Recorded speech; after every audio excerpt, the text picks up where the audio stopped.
अस्सलाम वालेकुम दोस्तों, टेक टीवी में आपके साथ फिर हाजिर हैं अपने सेगमेंट कंसल्टेंट कॉर्नर। और आज के हमारे मेहमान बाउंडलेस टेक्नोलॉजीज़ के सीईओ मोहम्मद हुसैन हैं। हमारे बहुत प्यारे से दोस्त हैं और बहुत इंस्पायरिंग इनकी स्टोरी है। सो आइए इनसे बात करते हैं।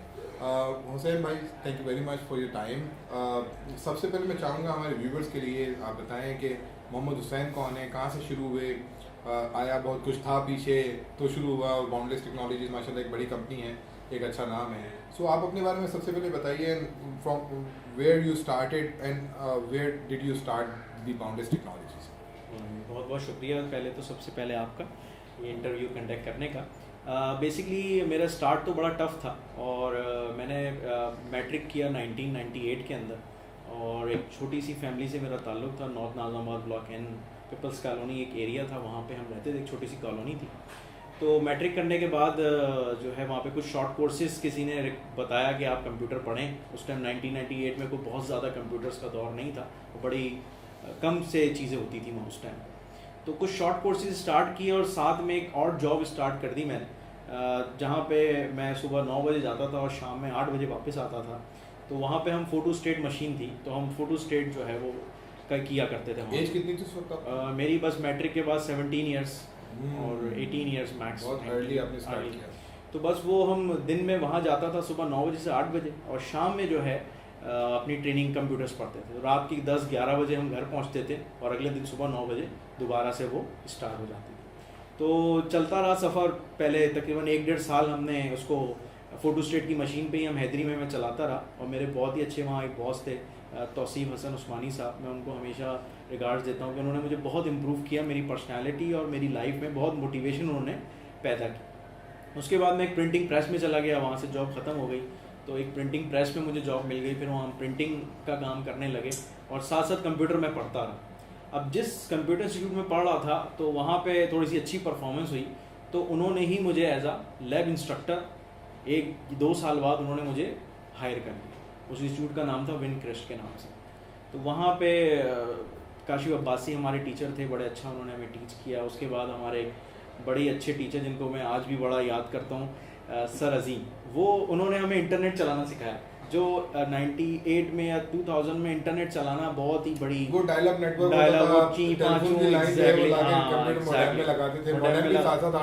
और वो 40 रुपये घंटा 50 रुपये घंटा का जाके हम जो है वो इंटरनेट ख़रीदते थे। तो वो हम 2 घंटे 3 घंटे बड़ी मुश्किल से महीने में 2 महीने में हम पैसे जमा करके अम्मी अब्बू से कुछ करके अरेंज करके घंटे ले लिए, 3 घंटे 4 घंटे, और फिर हम उसका इंटरनेट जो शुरू करते थे। बस ये जर्नी चलती रही। उसके बाद सॉफ्टवेयर हाउस वो इंस्टीट्यूट में बहुत एक्सपोजर मिला, क्यों वहाँ पे सीखने के लिए बहुत कुछ था। तो हम 12-12 घंटे 13-13 घंटे अपने इंस्टीट्यूट में ही होते थे और पढ़ाते भी थे, लैब इंस्ट्रक्टर भी थे, और वहाँ पे जो भी टीचर आता था उससे हम खुद सीखते भी थे। बेसिकली पैसे तो थे नहीं सीखने के लिए कि हम जाके कहीं बहुत बड़ी बड़ी इंस्टीट्यूशंस में एडमिशन ले सकें। तो होता ये था कि हम जब टीचर पढ़ा रहा होता था तो जब वो फारिग होकर लैब इंस्ट्रक्ट कर रहा होता था तो हम उसके साथ खड़े हो जाते। वहीं से हम उससे थोड़ी थोड़ी चीज़ें सीखते रहते थे, थोड़ा थोड़ा। कभी नेटवर्किंग पढ़ ली, कभी ऑरिकल पढ़ लिया, कभी कुछ पढ़ लिया, कभी कुछ पढ़ लिया।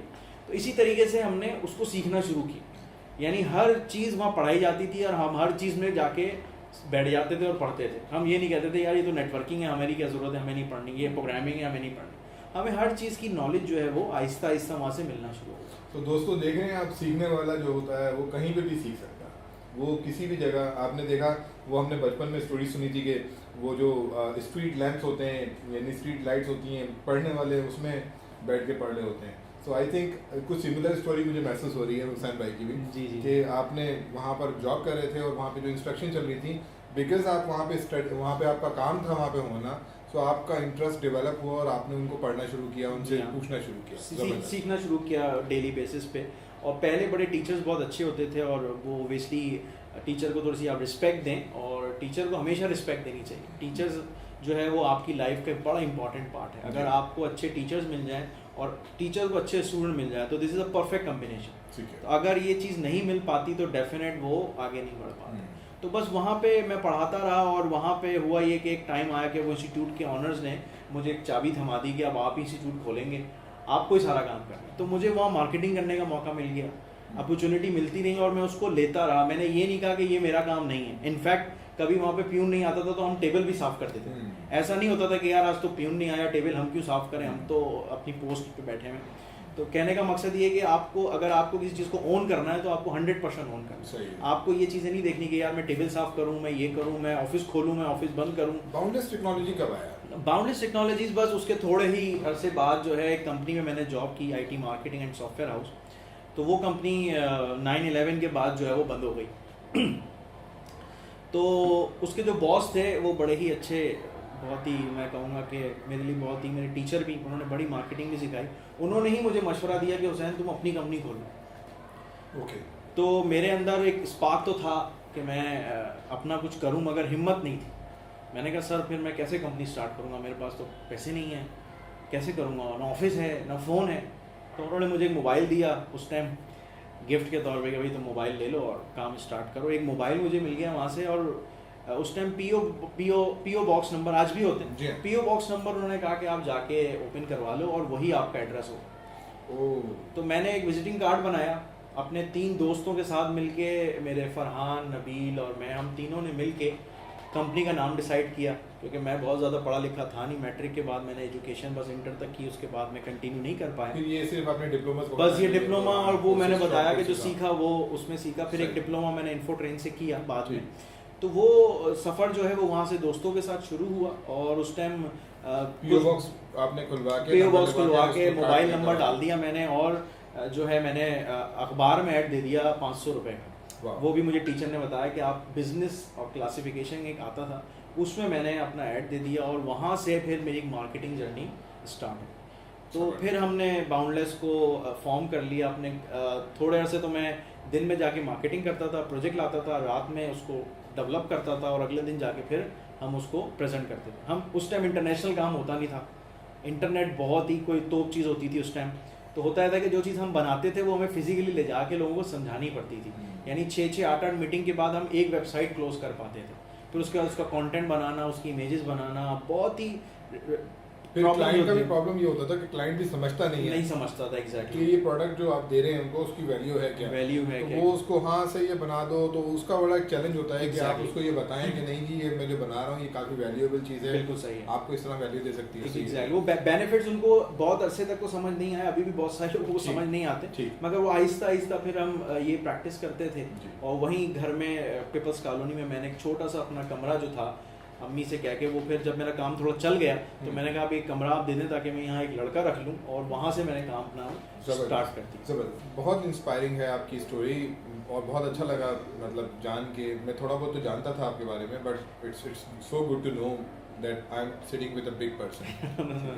नहीं अल्हम्दुलिल्लाह, आई मीन पीपल दोस्त can just you know walk their challenges.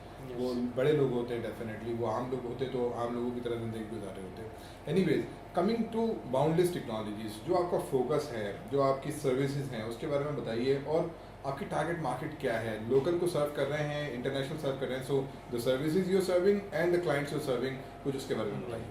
अच्छा, बाउंडलेस टेक्नोलॉजीज जब स्टार्ट की तो उस टाइम हमारे पास कुछ बेंचमार्क्स अपने हैं, और कुछ हम कहते हैं कि ट्रेंड सेटर्स हम लोग मार्केट। ये कौन से सन की बात है? कौन सा? ये 2002 की बात, 2002-2003 में जो है हमने इनिशिएट लिया।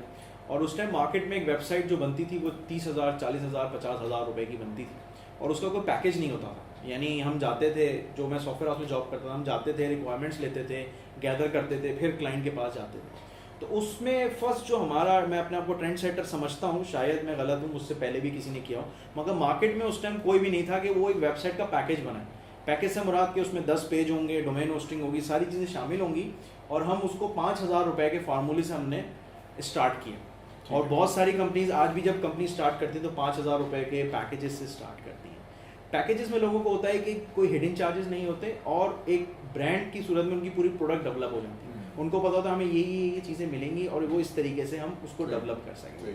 तो हमारा जो ट्रेंड सेटर्स थे वो हम इस तरीके से थे कि हमने वेब को बड़ा फोकस रखा, और वेब डिज़ाइनिंग के अंदर हमने अपने आप को ही मेंटेन रखा, और सारी चीज़ें हमने की।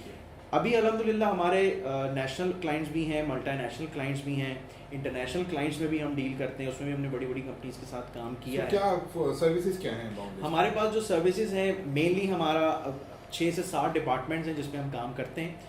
Number 1 website designing and development, जिसमें हम कस्टमाइज वेबसाइट डिज़ाइन भी करते हैं, और उसके अंदर हम वर्डप्रेस, जूमला, मैजेंटो जो रेडीमेड Templates एप्लीकेशन जो एग्जैक्टली जो टेम्पलेट बेस्ड हो गया, जो रेडीमेड सॉल्यूशंस हैं उस पर भी काम करते हैं। और हम कस्टमाइज एप्लीकेशंस भी डिज़ाइन करते हैं, जिसमें हमने पूरा ट्रैवल मैनेजमेंट डिज़ाइन किया है, हमने पूरा मैट्रिमोनियल डिज़ाइन किया है, अपना कस्टमाइज ई कॉमर्स डिज़ाइन किया है।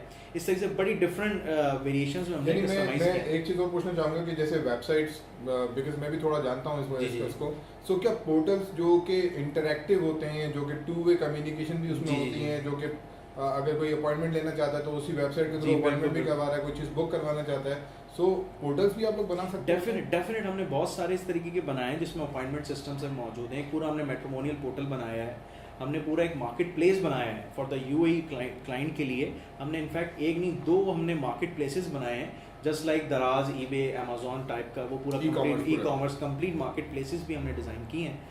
और इस तरीके से हम पूरा कस्टमाइज सॉल्यूशंस भी देते हैं। बेसिकली होता है कि कस्टमाइज सॉल्यूशन थोड़ा सा कॉस्ट ज़्यादा करते हैं, तो उस वजह से क्लाइंट बोलता है अगर आपका रेडीमेड सॉल्यूशन में कुछ अवेलेबल है तो आप वो दें। ठीक। And what about mobile applications? Mobile applications में हम अभी बहुत ज़्यादा अपने आप को नहीं समझते, अभी हमने इनिशिएट लिया है, तो अभी हम उसकी कोई मार्केट भी नहीं करते। जो हमारे पास अपने क्लाइंट्स हैं वो रिक्वेस्ट करते हैं तो उनकी ऐप्स पे अभी हम काम कर रहे हैं, मगर हम बहुत ज़्यादा एक्सटेंसिव लेवल पे अभी मोबाइल ऐप्स में नहीं आए।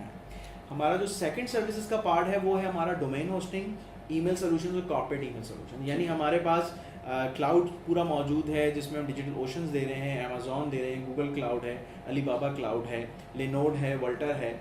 इसके अलावा शेयर होस्टिंग में भी हम काम कर रहे हैं, जो हमारे 3,000-5,000 रुपये वाले क्लाइंट हैं उनको भी हम दे रहे हैं, या बड़ी कोई ई कॉमर्स वेबसाइट चला रहा है या कोई बड़ा पोर्टल चला रहा है तो उसको डेडिकेटेड मशीन्स भी हम लोग प्रोवाइड कर रहे हैं। ठीक है। उसके साथ साथ हम ईमेल सॉल्यूशंस के अंदर ऑफिस 365 है, रैक स्पेस है और जी स्वीट है, इसके सॉल्यूशंस भी हम लोग जो है साथ साथ दे रहे हैं। उसके बाद ये 2 एरियाज हो गए। तीसरा स्ट्रॉन्ग एरिया हमारा SEO है, जिसमें हम सर्च इंजन ऑप्टिमाइजेशन कहते हैं, वो बड़ा ही स्ट्रॉन्ग एरिया है हमारा। उसके बाद है सोशल मीडिया और डिजिटल मार्केटिंग, वो भी एक हमारा बहुत स्ट्रॉन्ग एरिया है। इस 2018 में कंज्यूमर चॉइस अवार्ड भी हमें मिला है as a best digital agency का, तो वो भी अवार्ड हमारे पास मौजूद है अल्हम्दुलिल्लाह। और उसके बाद हम एनिमेशंस पे काम कर रहे हैं, और लास्टली अभी हमने स्टार्ट किया है एप्लीकेशंस यानी ERP सॉल्यूशंस और CRM। इसके अंदर हम ओडो पे काम कर रहे हैं, टैली पे हम काम कर रहे हैं और जोहो पे काम कर रहे हैं। इसके साथ हमारे ओरेकल के पार्टनर्स हैं, सैप है, वो एक अलग इंडस्ट्री है जिस पे हम काम कर रहे हैं, मगर ये अभी हमारी दोनों चीज़ें इनिशियल लेवल पे हैं। हम बहुत ज़्यादा अपने आप को उसमें मैच्योर नहीं कह सकते, मगर अल्हम्दुलिल्लाह काफ़ी जगह हम ऑलरेडी उसको इंस्टॉल कर चुके हैं। जब बात करते हैं आपके पास माशाल्लाह इतना क्लाइंटेल है और आपके जो एरियाज़ हैं काफ़ी स्ट्रॉन्ग एरियाज़ हैं, क्लाउड सर्विसेज है, डिजिटल मार्केटिंग है, SEO है, डेफिनेटली आपको यहाँ पर बहुत सारी कंपनी से जिससे मेरी मुलाकात हुई है वो बताते हैं कि ह्यूमन रिसोर्स एक बहुत बड़ा चैलेंज होता है। आपकी स्ट्रेंथ, आपकी टीम की strength, how do you make sure that you have the best guys and you serve the best of your delivery? अच्छा, इसमें मैं ह्यूमन रिसोर्स को बेसिकली हमारे यहाँ जो एटीट्यूड हो गया है वो ये हो गया कि बॉस जो है वो इन्वॉल्व नहीं होता टीम्स के साथ। तो मैं टीम के साथ खुद काम करता हूँ, हर प्रोजेक्ट को पर्सनली देखने की पूरी हम कोशिश करते हैं, और अपनी टीम के साथ इन्वॉल्वमेंट जो है ना वो बहुत ज़रूरी है। हर प्रोजेक्ट जो है आपके हाथ से होता हुआ गुजरता है अगर, तो आपका प्रोडक्ट बहुत प्रॉपरली फिनिश फॉर्म के अंदर मार्केट में डिलीवर होता है। भले आपकी टीम छोटी हो, मगर आपकी जो काम कराने का तरीका है अगर वो प्रॉपर होता है तो आपकी जो टीम है वो भी आपके साथ साथ चलती है। अगर आप किसी प्रोजेक्ट मैनेजर पे डिपेंडेंट करते हैं और आप कहते हैं कि नहीं यार यही सारा काम कराएगा, क्रिएटिव्स नहीं देखते आप, तो आपके पास वो परफॉर्मेंस उस तरीके से नहीं आ पाती। बिल्कुल आप सही कह रहे हैं कि HR के इश्यूज़ होते हैं, लोग आते हैं लोग जाते हैं, मगर अगर आप पूरी स्ट्रांगली इन्वॉल्व हैं सारे प्रोजेक्ट्स के अंदर तो फिर देयर इज़ नो इशू कि कोई आता है कोई जाता है। आपको प्रॉब्लम्स होती हैं डेफिनेट, मगर आपको पता है कि आप उस प्रोजेक्ट में इतने इंडक्ट हुए हैं और आप सारी चीज़ें ले सकते हैं, तो डेफिनेट फिर मुझे नहीं लगता कि उसमें बहुत ज़्यादा इश्यूज़ होते हैं। टेम्परेरी प्रॉब्लम आता है 2 दिन 5 दिन हफ्ता 10 दिन, और उसके बाद जो नई बंदा आएगा वो आप उसको सब चीज़ें हैंडओवर जब करेंगे और आप प्रोजेक्ट के अंदर खुद इन्वॉल्व होंगे तो आपके लिए वो बहुत आसान हो जाएगा। Good to know, very good to know, because normally जो है वो मैंने ये देखा है, मतलब बहुत सारे लोगों से इंटरेक्शन होता है, they just talk about that human resource is a big issue, but as I can see here your team is माशाल्लाह so much focused on their work and you are involved, so I think delivery is sure, made sure.